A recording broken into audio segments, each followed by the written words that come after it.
السلام علیکم۔ ناولس کا سفر میں خوش آمدید۔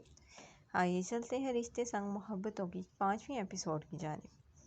آغا جان کب جانا ہے داجی کی طرف؟ خیام انور شاہ کے پاس بیٹھی ان سے پوچھنے لگی۔ وہ ہال میں انٹر ہونے سے پہلے انور شاہ کو فون پر یاسر خان سے بات کرتے سن چکی تھی۔ جمعرات کو انہوں نے چینل بدل دیا۔ کیوں؟ اب کی بار افا نے پوچھا تو انہوں نے سرے سے ٹی وی بند ہی کر دیا۔ بیٹا کیونکہ بلایا ہے انہوں نے، پیار سے بتایا۔ کیوں بلایا ہے؟ ایک اور سوال داغا گیا۔ وہ ارج اور زین کی منگنی کا ایک فنکشن رکھنا چاہتے ہیں تاکہ سب کو پتہ چل جائے رشتے کا، اسی لیے انہوں نے وجہ بتائی تو دونوں نے اس بات میں سر ہلا دی۔ تو پھر ہم تیاری کرتے ہیں، خیام کہتی افا کو ساتھ لیتی اٹھی۔ کیا پہنیں گے؟ افا نے سیڑھیاں چڑھتے اس سے پوچھا تو اس نے اچانک بریک لگائی۔ کیا ہوا؟ اس کو ایسے اچانک رکتے دیکھ خیام نے پوچھا تو افا نے سوچنے کے انداز میں اپنے گال پر انگلی رکھی۔ آ گئی سمجھ۔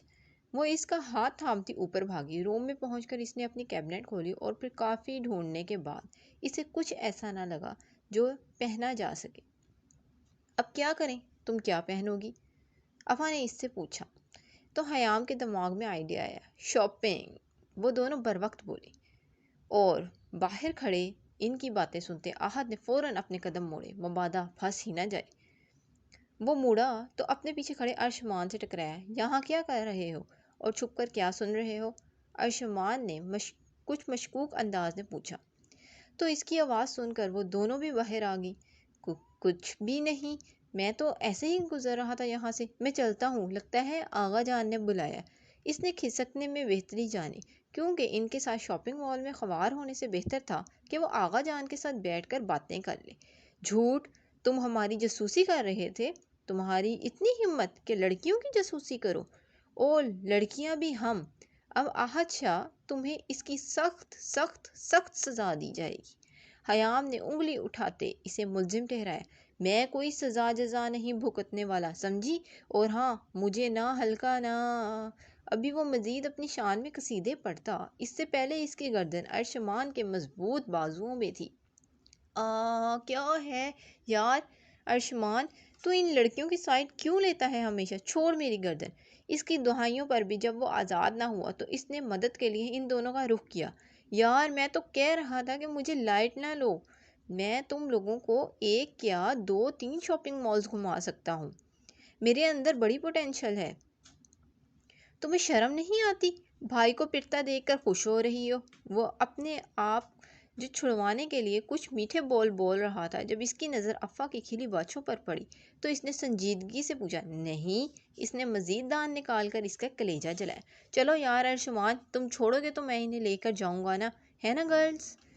اس نے ان سے تصدیق چاہی کہ اس کے بغیر رہائی ناممکن تھی۔ جی جی بالکل۔ خیام نے دانت نکالتے اسے رہا کروایا اور پھر وہ شام تک ان دونوں کے ساتھ شاپنگ مالز میں خوار ہوا۔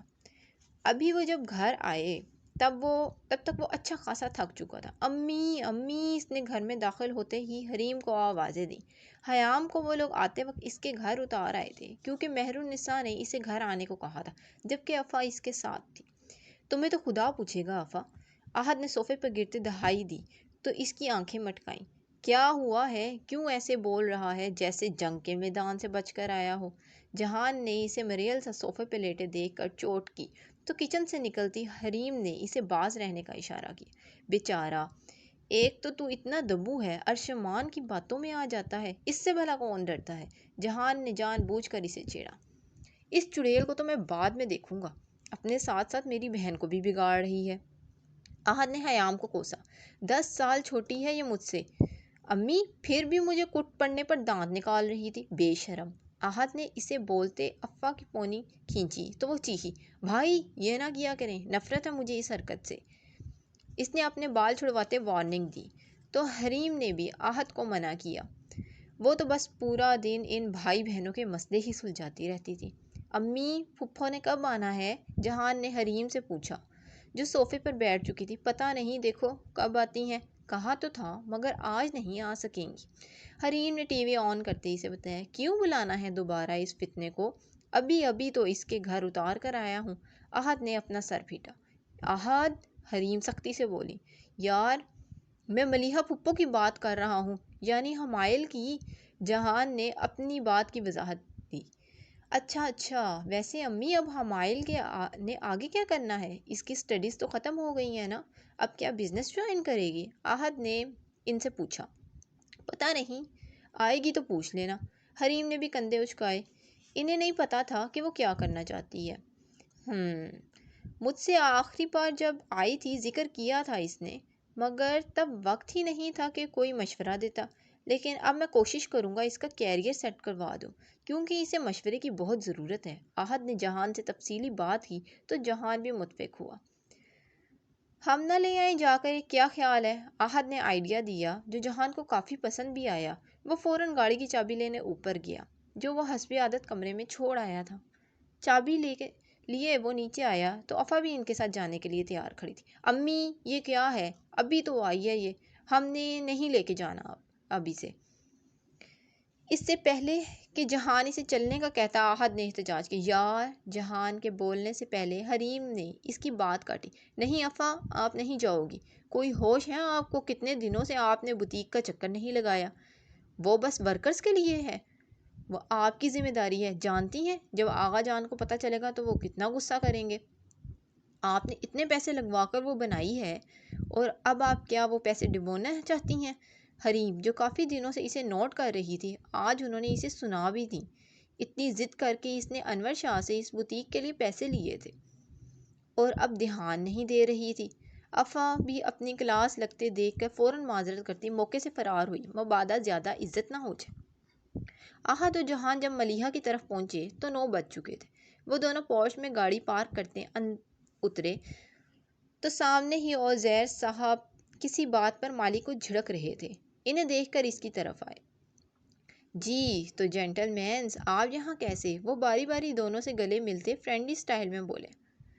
ہم آپ کے گھر کی رونقیں دیکھ لینے آئے ہیں۔ احد نے بھی انہی کے انداز میں جواب دیا تو وہ ان دونوں کو لیے اندر بڑھ گئے۔ ملیحہ، دیکھیں کون آیا ہے؟ انہوں نے ہال میں آتے ملیحہ کو آواز دی، جو کچن میں ملازمہ کے ساتھ مصروف تھی۔ جی کون؟ وہ بولتی کچن سے باہر آئیں، مگر ان دونوں کو دیکھ کر ان کے باقی کے الفاظ منہ میں ہی رہ گئے۔ وہ خوشی سے ان کی طرف بڑھیں، دونوں کے ماتھے چومے اور ڈھیر ساری دعائیں دیں۔ وہ دونوں ہی پچھلے 2 سالوں سے اب ان کے گھر آئے تھے، ورنہ زیادہ تر ان کی گیدرنگ شاہ مینشن میں ہی ہوتی تھی۔ جانے کتنے دنوں کے بعد، نہیں سوری، بلکہ مجھے کہنا چاہیے جانے کتنی صدیوں کے بعد گلی میں آج چاند نکلا، گلی میں آج چاند نکلا۔ حمائل نے سیڑھیاں اترتے ان دونوں پر طنز کا میٹھا تیر چلایا۔ تم گاتی اچھا ہو بڑی، میں تو شروع سے کہتا ہوں۔ احد نے بات گھمائی تو اس نے ایک خون خوار نظر اس پر ڈالی۔ یاد بھی ہے آخری بار کب آئے تھے یہاں؟ اس نے طنزیہ پوچھا۔ ہاں بالکل، احد نے اکڑ کا جواب دیا۔ کب؟ فوراً سوال ہے۔ ابھی بتاتا، 1 منٹ یاد کرنے دو ذرا۔ ہاں، جب احد نے یاد کرنا چاہا مگر اسے پھر بھی یاد نہ آیا تو حمائل نے اس کا مذاق بنایا۔ بیٹا، ویسے یہ کوئی اچھی بات نہیں ہے، پھپھو نے بھی شکوہ کیا۔ تو احد نے ہار مانتے اپنے دونوں کان پکڑے۔ عزیر صاحب تو بس ان کی نوک جھونک سے لطف اندوز ہو رہے تھے۔ اچھا بتاؤ کیا کھاؤ گے؟ ملیحہ نے ان دونوں سے لاڈ سے پوچھا۔ کچھ بھی نہیں، بس آپ کو لینے آئے ہیں، کھانا گھر جا کر کھائیں گے۔ جہان نے فوراً انکار کیا۔ نہیں، بالکل نہیں، جلدی بتاؤ کیا کھانا ہے، ورنہ میں اپنی مرضی سے بنا لوں گی۔ ملیحہ نے اصرار کیا۔ پھپھو اس کو چھوڑیں، میں تو کھاؤں گا منچورین آپ کے ہاتھ کا۔ احد نے فرمائش کی تو جہان نے اسے آنکھوں میں باز رہنے کا اشارہ کیا۔ چلو بس 1 گھنٹہ دو مجھے، اتنی دیر باتیں کرو تم لوگ۔ ملیحہ اٹھتے ہوئے بولیں تو عزیر صاحب بھی کتاب کے مطالعے کے لیے اسٹڈی روم کی طرف چل دیے۔